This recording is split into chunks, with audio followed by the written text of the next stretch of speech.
Kulay dugong pangyayari na nakakagimbang at mga nakakatawang pansing eksena na tiyak na pag-uusapan. Naglalagablab! At narito na ang naglalagablab na mga balita sa DZXL 558. Diretso sa mga naglalagablab na balita, sa Pasig City, kahabag-habag po ang sinapit ng isang 5 buwang babaeng buntis o 5 buwang babaeng fetus na natagpuan sa bahagi ng C. Raimundo Avenue kaninang bago mag-alas 6 ng umaga. Nakita ito na isang Imelda Aguilar habang naglalakad malapit sa isang gasolinahan, nakalagay sa paper bag at nakabalot ng kumot. Laking gulat po ni Aguilar na makita ang kawawang anghel at lalo pa niya ikinagulat nang makitang walang kaliwang paa ang sanggol. Dinala na sa barangay hall ang mga labi nito para mabigyan ng disenteng libing. Sugatan yung 5 sakay ng Nova Bus matapos itong tumagilid sa bahagi ng Bonnie Avenue sa southbound lane sa EDSA kanina umaga yan bago alas 7. Reklamo ng mga pasahero na matulin yung takbo ng bus. Sinasabing bigla itong may iniwasang taxi doon na nawalan ng kontrol yung driver hanggang sa tumagilid yung bus. Agad namang rumesponde ang mga otoridad at isang inalalaya na makalabas ang mga pasahero kabilang na yung driver ng bus. Nagdulot ho ng matinding traffic yung insidente bagamat inailas na rin ang bus matapos ang kalahating oras. Lalagablab na mga balita. Isang senador hindi kontento sa pagsibak sa mga pulis Calabarzon. May report si Grace Mariano. Grace, iradyo mo. Hindi nga sapat para kay Senator Ramon Bong Revilla Jr. ang pagsibak kay Police Director James Melad at gayon din sa mga tauhan ito sa Calabarzon Police o PNP Regional Police Office 4A. Si Melad at mga tauhan nito ay sinibak dahil sa report na itong mga ito ay hindi nakikisa sa pagsisiyasat na ginagawa ukol sa insidente sa Timonan kung saan napatay ang 13 katao na kinabibilangan ng isang police officer, mga sundalo, environmentalist at negosyante. Naniniwala si Revilla na ang pagsibak kina Melad ay magbibigay daan para sa matiwasay na investigasyon. Pero ang gate ni Revilla, dapat ay masampahan pa si Melad ng mga kasong administratibo at kriminal kapag nakitang ito ay nagpabaya o kaya naman ay nagtangkang mag-cover up sa hinihinalang rob out sa Timonan, Quezon Province. Kasama mo sa Senado para sa DZXL 558, Grace Mariano, Tatak RMN. 2 pang miyembro ng Philippine Army posibleng maisalang sa court-martial kaugnay pa rin dun sa Timonan incident. May report si Rhea Mamogay. Rhea, iradyo mo. Posibleng maisalang sa court-martial ang 2 pinuno ng Army Special Forces na nakasama sa Atimonan incident. Sinabi ni Colonel Generoso Bolina, tagapagsalita ng Southern Luzon Command, na isumite na nila sa National Bureau of Investigation ang statement ni na 1st Special Forces, Battalion Commander Lieutenant Colonel Monico Abang at Captain Erwin Macalinaw Special Forces Company. At kapag nakita niya ng NBI na may naging paglabag ang 2 opisyal, maaari silang isalang sa court-martial proceedings. At dahil sa pangyayaring ito, sinabi ngayon ni Bolina na mula ngayon ay hihingi na sila ng written request mula sa PNP o mga unit na nangangailangan ng kanilang ayuda sa mga ikakasang operasyon at hindi na umuna sila papayag na verbal request lamang gaya ng nangyari sa Atimonan, Quezon. Matatandaang sa naunang pahayag ng AFP, wala umanong alam ang kanilang mga tauhan sa tunay na motibo o dahilan ng PNP sa operasyon na sa Atimonan, Quezon dahil nakiisa lamang umano ang tropa ng Special Forces bilang backup matapos mag-request ang PNP. Kasama mo sa Campo Aguinaldo para sa DZXL 558, Rhea Mamogay, Tatak RMN. Mga biktima naman ng martial law, mga kasama nagkilos protesta. May report si Conde Bata. Conde, iradyo mo. Nagkilos protesta ang mga biktima ng martial law kasabay ng deliberasyon sa Bicameral Conference Committee sa Panukalang Batas para sa kompensasyon sa martial law victims. Aabot sa 50 mga miyembro ng grupong SELDA o samahan ng ex-detainees laban sa detensyon at aresto ang nagrally sa labas ng batasan kung saan nga ginaganap ngayon ng BICAM. Hinihikayat ng grupo ang mga senador at kongresista na panindigan ang pro-victim bill o ang katanggap-tanggap at para sa interes ng nakararaming biktima ng martial law. Gate ng mga ito, dapat kilalaning mga biktima ng human rights violations ang mga naghain ng class suit laban sa pamilya ni dating Pangulong Ferdinand Marcos sa Hawaii. Gayunman, gusto nilang ikonsiderang new claimant sa ilalim ng batas sa Pilipinas na siyang pinaglalaban ng mga ito. Kasama mo mula sa Kamara para sa DZXL 558, Conde Batak, Tatak RMN. Naglalagablab na mga balita. Yung implementasyon ng total gun ban sa Davao, hinigpitan. Mareport si Merly Comidoy ng Armen Davao. Merly, iradyo mo.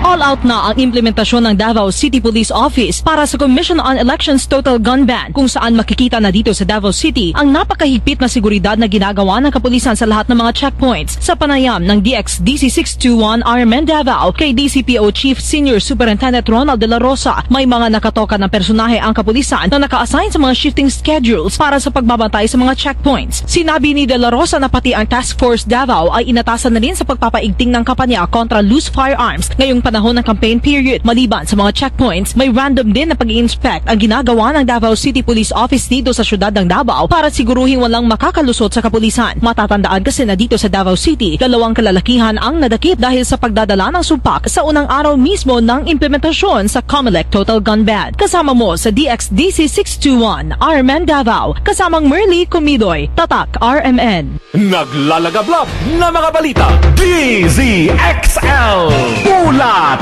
Palaro. Sa palakasan mga sama, ako sa PBA po tatapusin na raw ng talk and text ang pangarap ng Rain or Shine ngayong alas 6:45 ng gabi sa Game 4 na ito ng Best of 7 Finals sa Smart Araneta Coliseum. Target po ng tropang texters na madali na rin ang ginintuang 3.3. Talampakang may halagang ito yung tropeo, 5.5 million 500,000 pesos na permanent Emilio June Bernardino Jr. Trophy. Kala ko, Emilio Lim. Kaya nga, bago ho nabanggit na sultada, paparangalan muna ang Best Player of the Conference kung saan garian ngayon sina Arwin Santos ng Petron Blaze, Calvin Abueva ng Alaska Milk, Sol Mercado ng Meralco, Jason Castro at Ranadel de Ocampo na kapwa ng TNT. Kapag natapos na rin po ang Serie Mama, may gagawad na rin pagkatapos ng laro ang Papa John's Pizza PBA Press Corps Finals MVP, kung saan magkarabal din sila Castro at de Ocampo. Kung masusugit ng tropa ang panalo, sila maging unang team na pag-uwi ng mga nabanggit na magarang nabanggit na tropeo. Good luck. DZXL Showbiz Balita. Hi, I'm back. Hello, everybody. I love you because you love me. And I'm Lollipop. You are? Hello sa mga single pa rin hanggang ngayon. Malapit ng masara. Ewan ko kung bubuka pa. Hello sa mga ikakasal na ngayong buwan. Dahil susunod na dyan ay yung Sakal.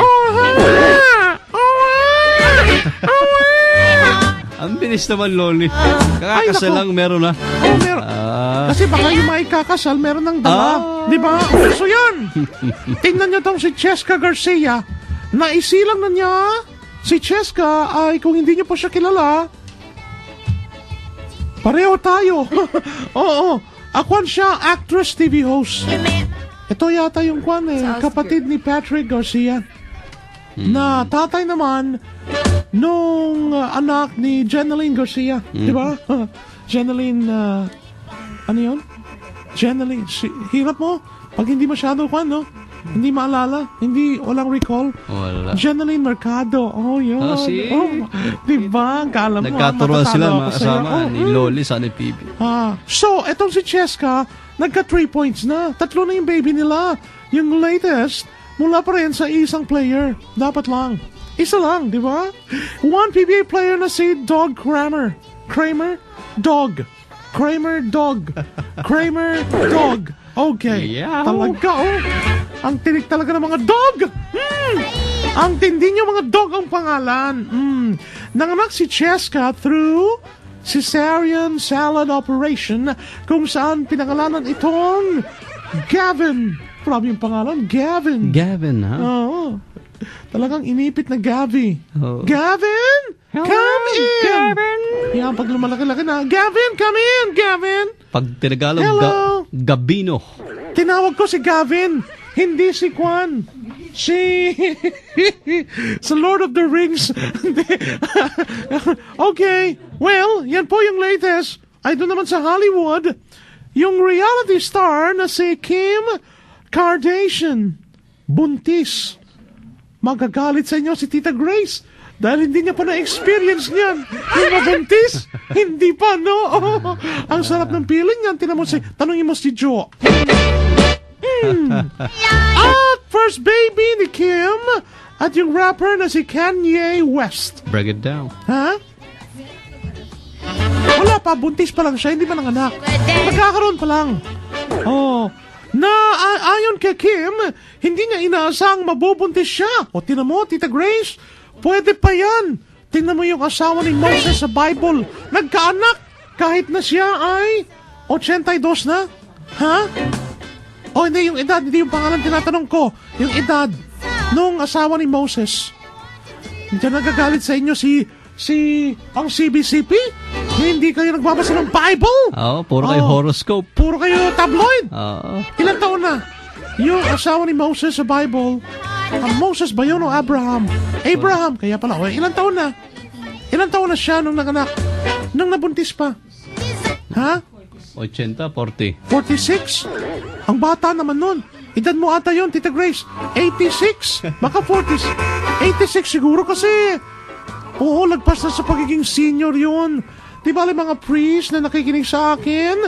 Mag-aaral ako ng Bible. I will study the Bible. So I will be familiar with the situation inside out. Okay? Anyway, so si Kim at yung rapper na si Kanye, magkaka-baby na. Hindi niya inaasahan na mabubuntis siya, dahil sila daw ay anti-RH bill. Hindi, pro-RH bill. Ginamit nila yung mga kung ano-anong contraceptives. Pero may nakalusot pa rin. So ngayon, they are anti-RH bill. Pero low na Inaasang magluluway. Naglalaway. Magluluway na si Kim sa July. Wow, nagpuputukan yan dahil sa Amerika, may 4th of July. Thank you, boys. Bye. And thank you, girls. I love you because you love me. I'm Lolly. Pop. Thank you, Loli.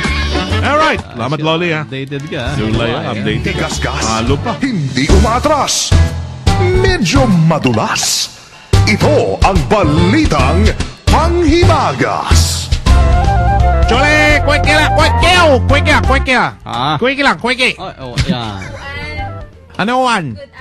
Uang. Neto, gamit mo ito para malakas. Yan, Nakatingin sa atin si Kuya Val. Baka itipin niya, sira microphone, ha? Maayos siya, microphone. Ayos. Okay yan, okay.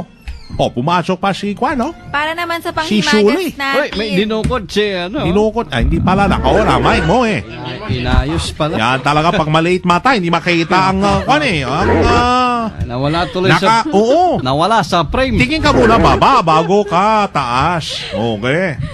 Okay. Okay ka na? Okay na. Okay.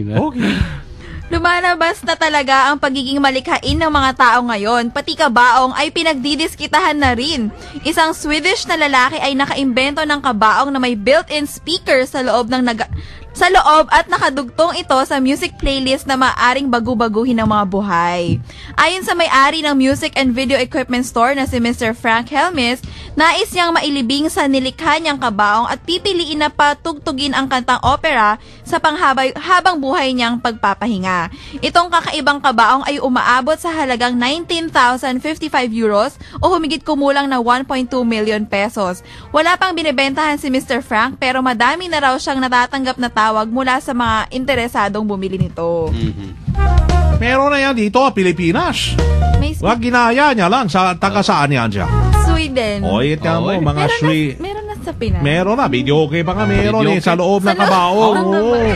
Nag-order na lahat. ba kayo? Hindi pa, pero si Kwan nag-order na. Sino ba yun? Si Rod Marcelino nag-order na yan. Saan ba meron yan? Dito totoo ha? Meron. Meron na. Gawa sa Pampanga. Yan sa Albay. Tsaka sa Tondo meron. Ginaya Iba yan. talaga ang Pinoy. Oo, mauna pa tayo. Kanta pa nga doon Kwan Ano? Oo. May kanta pa na original. Meron. Oo. Yung kinanta doon, ano nga ba yung kinanta ron? Ito. Yan o. Pakinggan mo ha. Oo. Tawag yung salita. Yan. Yan. Yan ang paborito mga gusto mamatay. Oo. Gusto mo na? Yan. Gusto sabay? Hindi mo alam yung kanta na yan. May Chinese version yan. Meron. Kapanahunan niyo pa ata po. Hindi. My way, no? My way. I'll say Ano po? Oo naman, no? Oo, pinubukin mo ang bata ka pa, ha? Tandaan mo, magugustuhan mo rin yan. So, Yan din kakantahan mo sa huli. paano? Bawal lang ho yan sa mga video, okay? My way. Okay ah. Okay. Hey, kan DZXL Sinwon, Chong Sinwo, Sir Phoebe, Tatak RMN. At kasama niyo po sa DZXL News Center, ako po si Phoebe, Tatak RMN. Siyang o tiyala, wala ka wala, Gino mo, to ah. Thank you. Naglalagablab na mga balita. Alright. Baguhin.